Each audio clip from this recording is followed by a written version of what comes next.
Hello all, this is the Owl, and before we get started on the second half of Volume 7, just a handful of short announcements.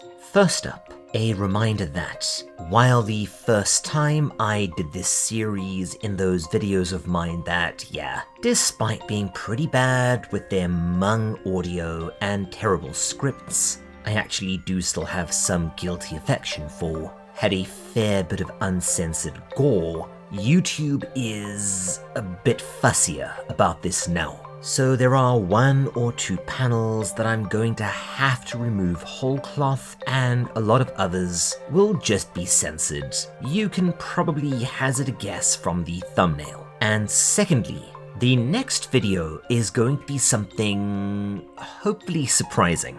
While patrons know what it is, for everyone else I'm playing it quite close to the chest for now. But I'm really stoked for this one, and I'm extremely curious to see what you think of it. But that's for a later date, as I suspect that this one will take a bit of time to make. Regardless, as mentioned before, today's video will be the tail end of Volume 7. The final part of what I consider to be the mediocre segment of the Layer 6 arc. And yes, as others have pointed out to me, this is all needed as it's setting up a lot of mysteries and connections for the absolutely bonkers and incredibly dark stuff to come in Volume 8 and forward. On rereading this again, however, I'm actually starting to understand why the anime moved things around,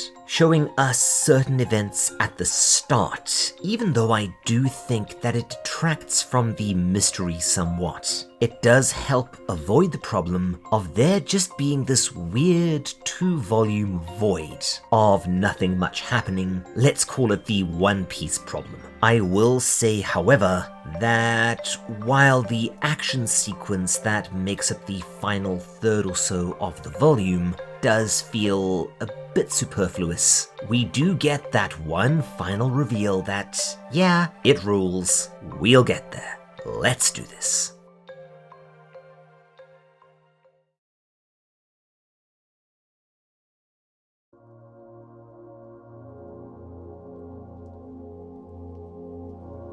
We rejoin Riko after her encounter with the frightening sage Belaf, narrowly being prevented from striking a deal with him and presumably the village by Kaja, who gave her a dire warning that doing so could end her adventure here, trapping her forever somehow, which does actually seem to be the case. Nanachi seems to be drifting in and out of a stupor after making a bargain, giving herself over to Belaf to preserve Mitty's safety.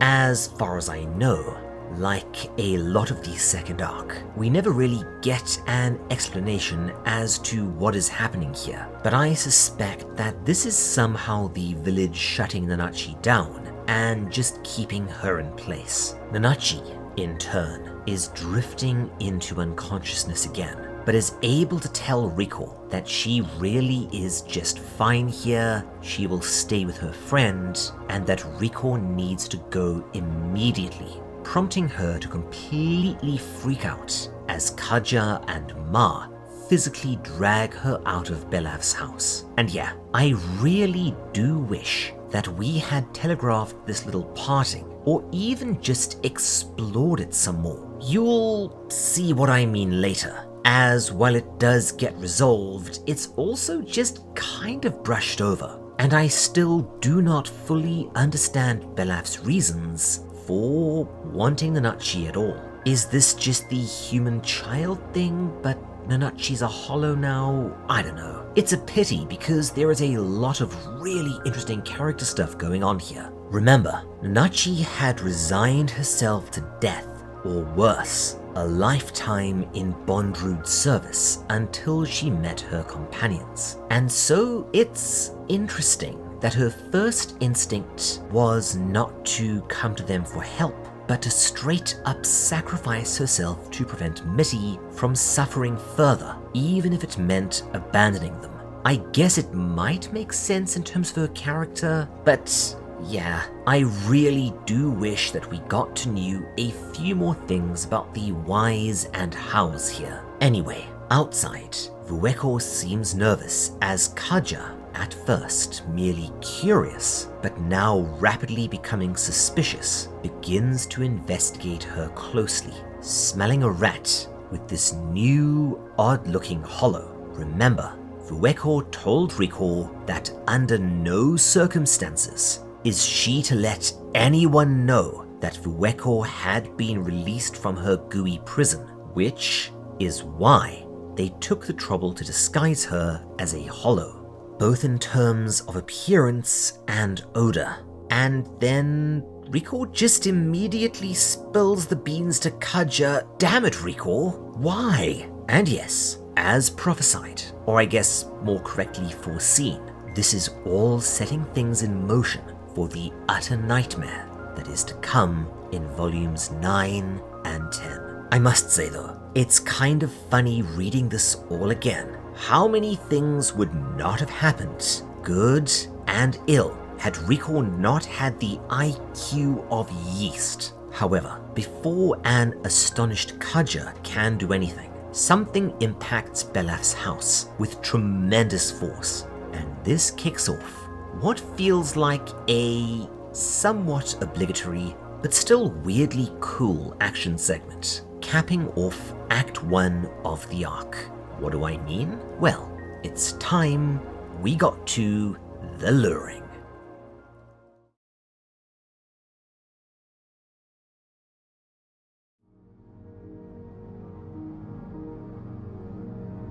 Vueko endeavors to explain to Riko what is going on as we catch sight of an enormous creature sort of flowing into the village, surrounded by aggressive and surprisingly heavily armed hollows. She says that this is what was referred to earlier as the luring. From time to time, the residents of Iruburu will, well, lure in a creature from the plains below and hunt it. The reasons as to why, I don't fully understand, and get ready for me to throw my hands up and say that a lot moving forwards. The second arc is cryptic as all hell, and it only gets worse from there, be warned. Vueko explains that this hunt is performed to increase the total value of the village, and that the more bestial and powerful the prey is, the better. Now again, I will happily admit that I do not fully understand, but I suspect that Vueko's meaning here is twofold. First, remember, for some reason, unlike Nanachi, the hollow villagers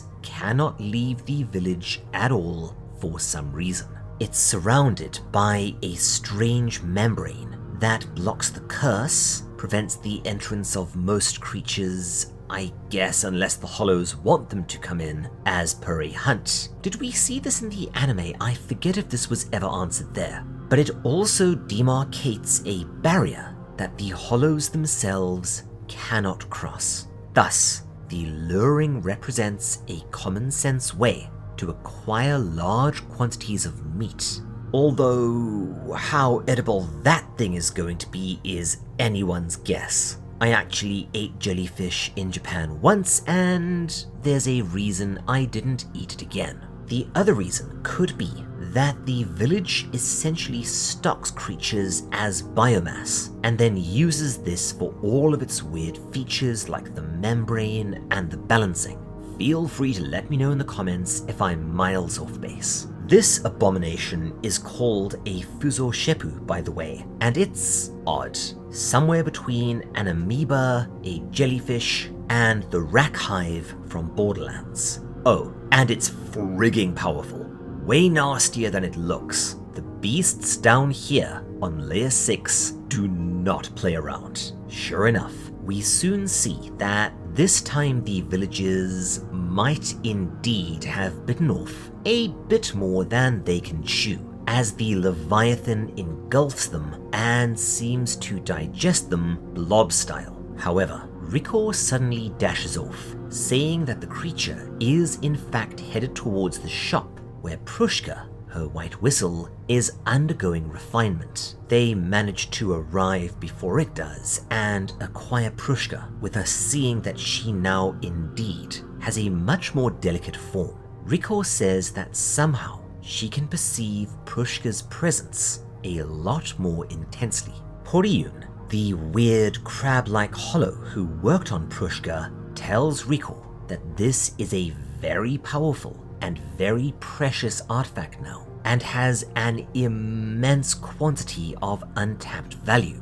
But he cannot take this any further. Somehow, Riko will need to be the one to bring it out. We get a pretty odd and entertaining little sequence where Riko asks Poriyun to evacuate with the monster coming, only for us to learn that he is actually part of his shop. Or perhaps it's more apt to say the shop is part of him. Oh, and that he literally, shall we say, comes to work when he works on stuff like this. Oh, Tsukushi. But yes, this is another nod towards the village granting the hollows forms that allow them to engage in whatever activity they enjoy the most, and this is not an allegory. Yes, this is both a very creative and very icky thought, especially when you remember that there is a hollow that became a literal toilet. Are you trying to tell us something, mate?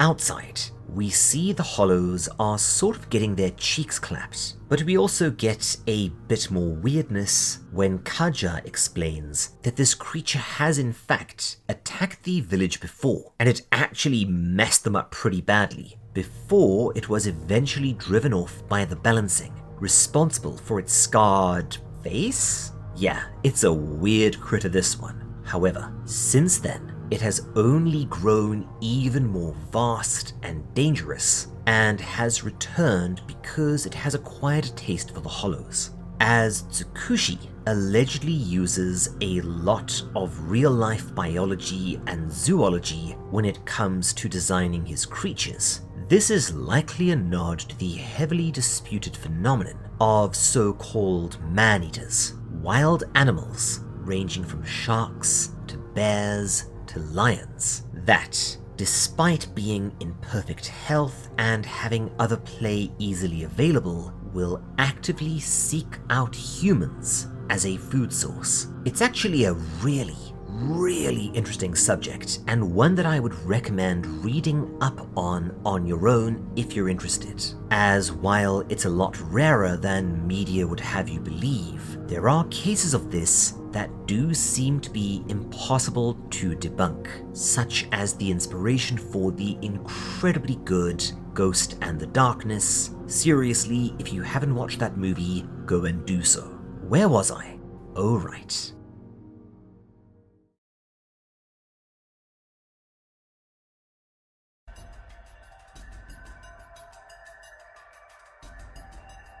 As the creature flows further into the village, annihilating the hollows and digesting them with its corrosive shroud, it is suddenly met by an even bigger monstrosity. And finally, we get a good look at the third sage, Juroimo. Yes, that repulsive butthole-faced thing we saw earlier. Kaja explains that Juroimo is sort of the village's guardian, but Fueko seems surprised and also worried that this thing is considered one of the sages. And yes, the reason for her surprise and dismay, well, this will make sense later. As with a whole lot of stuff in this volume, Juroimo proceeds to, I'm not sure how to better explain this, but births a huge phallic-looking sword from its face vagina. Oh, this is funny. Riko remarks that the sword is super sticky, which I think is a translation issue. In Japanese, she refers to the sword as beta, if I recall, which translates closer to slimy, or maybe mucousy, or organically viscous. Or maybe it was numa. No, I cannot play the obvious clip for even more obvious copyright reasons, which would be an even stronger, organically slimy, with a more repulsive overtone. I should really track down a Japanese copy of Made in Abyss, but all the sources I can find are gonna absolutely paste me on shipping. Ugh. Either way, the two creatures rampage through the village like a pair of renegade kaiju, only with more of a hard R-rated quality, with Jiroimo slashing away at the Fuzoshepu without much effect. It simply parts and flows around his sword, all while it constantly strikes and sears him with its acids. And yeah, the foreshadowing keeps right on coming. Kaja remarks that it looks like the Guardian is actually getting overwhelmed due to the battlefield conditions. It can, allegedly, unleash some sort of extremely powerful move or transformation, but is unable to presently due to the cramped and crowded streets. And yes, we will actually get to see this transformation later, and it is wild. Mugi then arrives with another large contingent of armed hollows to reinforce Jiroimo and tells Riko to get out of there. This place is about to become even more of a battlefield, and the only thing she can do to help right now is to not be in the way. We actually do get to see quite a few panels of the ensuing fight, and yeah, I am going to try to not gush over the art over much. By the way, this just gets better and better from here, but the hollows are getting ruined. Riko, pretty horrified, remarks that, well, that nearly horrible situation accepted, the village has been pretty kind to her, and that people like Mugi and Kaja have become her friends. She thus cannot simply stand by and let them get horribly murdered and eaten by some kind of gigantic jellyfish monster. Fueko tells her that they shouldn't intervene and that the balancing will eventually take care of the monster. It's actually a bit difficult to make out here, and for a while I thought that this was a plot hole, but no. On closer inspection, we do see that the balancing is attacking the Fuzoshepu. It's just too big and powerful for it to have much effect. I assume though that if it was to stay in the village for too long, it would eventually get whittled down. It just can't do much to stop the current rampage. Regardless, Riko has a conversation with Kaja that we don't actually get to hear much of. Instead, we'll sort of figure out what they discussed as the battle unfolds, but we do see that she is putting together the start of a plan. And yes, as a lot of you have pointed out to me in previous videos, remember, for the most part, we are pretending that stuff outside of the portion we are currently covering has not happened yet. More powerful abyssal creatures are not actually seeing through time. Well, not exactly. See, they have a specific organ that allows them to perceive and interact with the so-called force field, the governing energy within the abyss. This can be used to read emotions, locate creatures, predict movements, and likely more. It probably also has something to do with why the curse doesn't have any effect on hollows and beasts, but absolutely melts humans. This does make me wonder, however, does Nanachi have one of these organs somewhere under her clothes or fur? And if so, where? Or do Blessed Hollows just have that ability baseline? I guess that Mania doesn't have one either.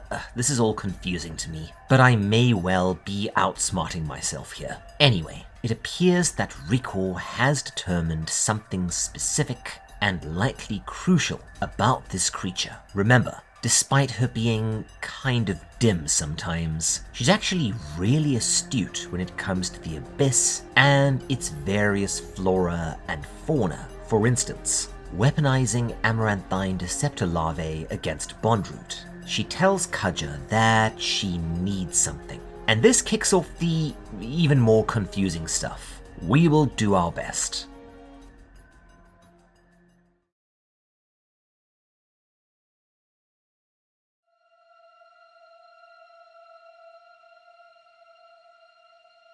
We see that the creature has finally overwhelmed Jiroimo, burning its orifices, face. Yeah, we will get into the various symbolisms with this behemoth later on. And oh boy, does that go to some dark places. It's not seriously injured, but at the very least, it is temporarily stunned and out of the fight. This next bit, I do not understand either, and I wish I could tell you that this gets less obtuse as we go. I'll do my best, but I'm sure that Inspirational or Pooty will correct me in the comments if I go too far off into the wibbly-woos. We see that, at Riko's request, Kaja has changed bodies. Remember, he is actually a sentient gas contained within a system of bladders. His new body is actually pretty boss, and according to him, is built for speed. Now this is where I start losing the thread.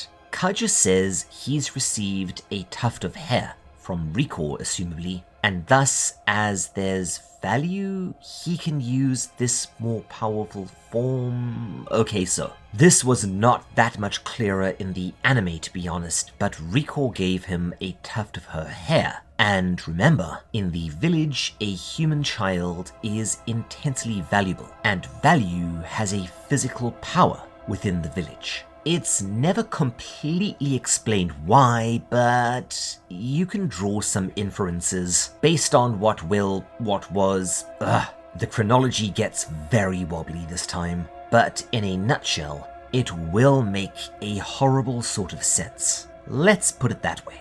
This, however, is the first time, to my reckoning, that we've heard value used in this way, as a sort of resource. Does Kaja's form somehow consume value as it runs? Is it exchanging value with the village?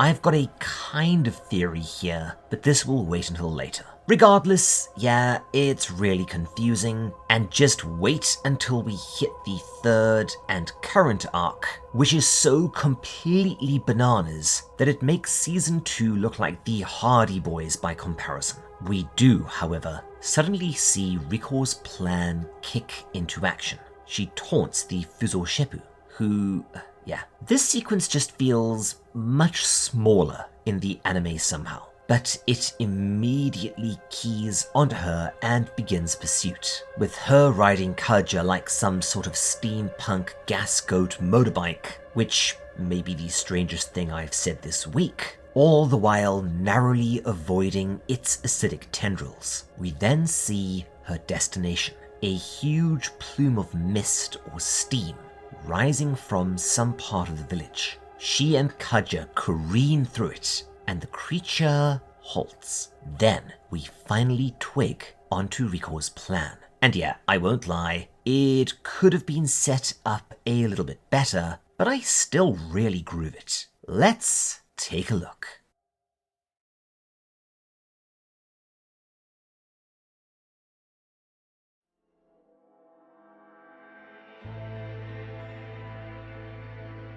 We see that the mist is highly reflective as the massive creature halts, staring at said reflection before rearing up and preparing to attack, expanding outwards in an intimidation display. But, well, it's not very effective as it's trying to become bigger than itself.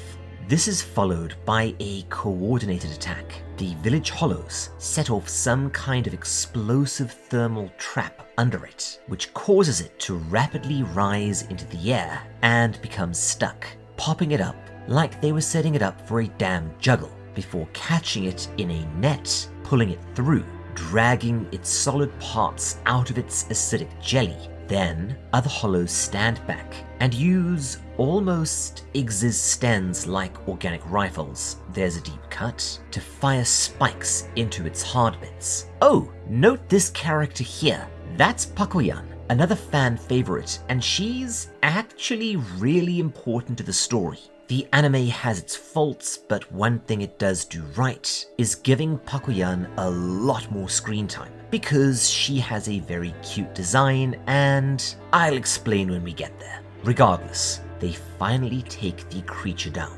Riko's plan was a success, and she has likely saved the village, ingratiating herself tremendously with the residents. We get a bit of exposition as to how Riko put this plan together. She realized that the goo part of it was pretty buoyant, meaning that it could be held up in the air by thermals. It's also extremely aggressive and relentless, but not intelligent, meaning that if it saw another creature that looked like it, it would almost certainly stop and try to fight. Mugi thanks Riko on behalf of the villagers who are crowding around the creature's carcass, but we see that it's beginning to writhe and boil, and then it blasts a massive tendrils outwards, catching and burning several villagers, including the shopkeep. One almost snags Riko, but Ma shoves her out of the way, taking the hit instead, and we see that Ma has also saved Mania at the same time. Riko, seeing her plans in ruins, and Ma about to be digested utterly, freaks out, and then she feels a familiar hand on her shoulder.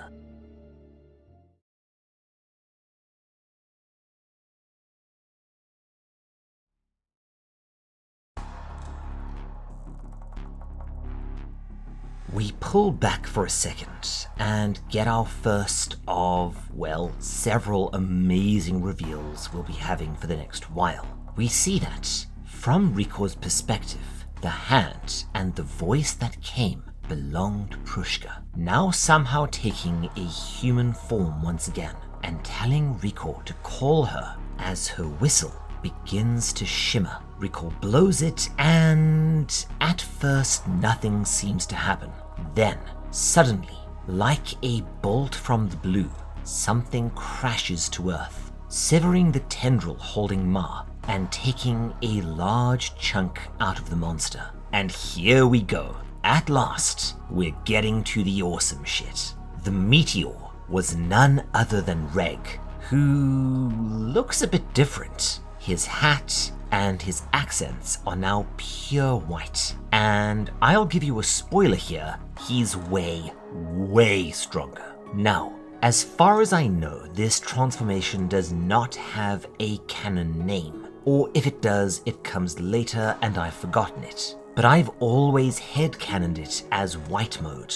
Why? Well, it seems to grant a similar level of power to the mysterious dark mode that allowed Reg to go toe-to-toe with Bondrewd at the end of the first arc.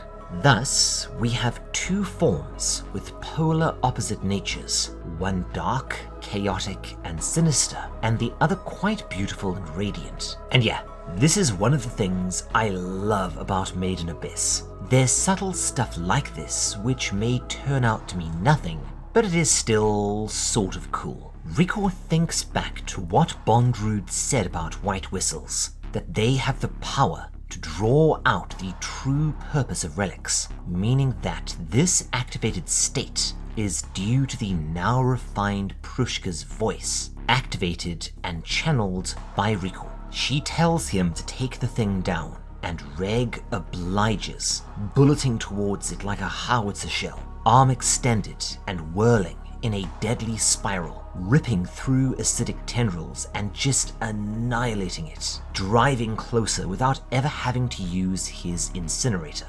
And then, by the time he gets there, it turns out that the thing is already dead, and all that remains is an empty shell. Womp womp! Wazukian emerges and congratulates them on a successful hunt, revealing that the Fuzoshepu isn't just one creature, it's an entire hive, amalgamated together. Some of the creatures attempt to escape, but are snared by the balancing, which does seem to vary in its power. As things begin to wind down, Riko asks the strange village elder about her problem. One of her friends has been ensnared in a deal with the village, and she wants her released. We see his answer a bit later, as Riko reveals the full extent of their problem, but also a potential solution. To free Nanachi, they would need something as valuable as Riko, and as a human child seems to be a paramount item of value within the village, there is only one thing that would suffice. Part of Faputa, the immortal princess of the Hollows, who we have already established is the ultimate value. Riko asks Reg what he thinks of Faputa, and he sort of shrugs, saying that he has no bloody idea, but he does want to go and talk to her about this, and maybe, I don't know, get some of her hair or something. Riko then suddenly blacks out, revealing that her activation comes with a big drawback. Again, I'm inferring here, but I think the implication is that the white whistle rapidly drains her stamina in exchange for granting Reg his white mode. Reg leaves Riko with Fueko and goes off in search of Faputa, remembering the ominous discussions that they had with Kaja about her. She's the thing the villagers most desire, but also the thing they most fear. Now, this is where I'm actually going to cut this video a touch short and skip some stuff, as we will begin to learn about the history of the village, and we'll cover that in depth in Volume 8. But we do see that Mugi immediately spots that Fueko does not belong here, and also overhears some of the stuff she talks about in regards to the history of the village, and we do learn two important things. Firstly, the Hollows themselves do not know or remember how the village came to be or how they came to be here. And the second is that the sages refuse to tell them, once again reminding us that there is some kind of dark and terrible secret at play here. And yeah, spoilers, they are not kidding, but we will get to Fueko's story next time. Meanwhile, Reg finds Faputa, and I don't know why, but this bit always comes over unsettling and more than a little sad. When he explains the situation, rather than becoming angry or spouting more cryptic nonsense, Faputa tells Reg that if part of her is required to free his friend, she is willing to help. He can have any part of her if he's willing to fulfill the ancient promise he made to her. Reg, as he's actually not stupid, asks her if she will remind him what the promise is, which causes her to become distraught. And when he persists, telling her that he doesn't want to force her into some kind of sacrifice, and instead asking her if she'll just tell him, she begins to cry before, oh sweet Jiminy Christmas. Yeah, this is the panel that I skipped. I cannot show you any of this. She rips off one of her arms and one of her ears. It is sudden, bloody, and incredibly graphic. As she stands there, bleeding, holding out her limb, but smiling happily, she offers it to Reg and then tells him what the promise was: the complete and utter eradication of Iruburu and the Hollows. What the hell? All we learn at this point is that her desire to kill them all is tied into the history of Iruburu, as well as someone or something called Irumyui. And that's where we'll leave off for today. Next time we will do the history of the village, and this culminates in what is, in my opinion, the darkest material in the manga, and for sure, some of the darkest stuff I have ever encountered in literature. You will see what I mean. Before we finish for the day, I just want to say, as always, a massive and heartfelt thanks to my amazing patrons, without whom this channel would long ago have ceased to exist. Cheddar, Crazy, Question Man 6, Starwin Marwin, Hunting for R2D2, Kel Core, Opinion Custard, Piece of Yeast, Ranger Danger, Rose Montgomery, Wargle, The Empress, Inukia Koji, Cheshire Quill, Endymion, Aaron Arnold, Jake, Just Zero, Lance Goebel, Lucian, Rafferty, Simone, Jake Ramsey, and Squid. I also want to give a very special thanks to our Owlbard patrons, Jathis and Polite Crow. That is so generous, I don't even know what to say. If you want to help us out by supporting the channel, please head on over to our Patreon. You will also earn early videos, exclusive content, Discord perks, including a patrons-only channel, as well as some other fun stuff, and more. If you want to support us further or commission some art from the amazingly talented Mrs. Owl, you could hit her up on our Discord or her business email. All links, as always, are in the description. Otherwise, take care all, and cheers. I will see you next time. This is the Owl, signing off.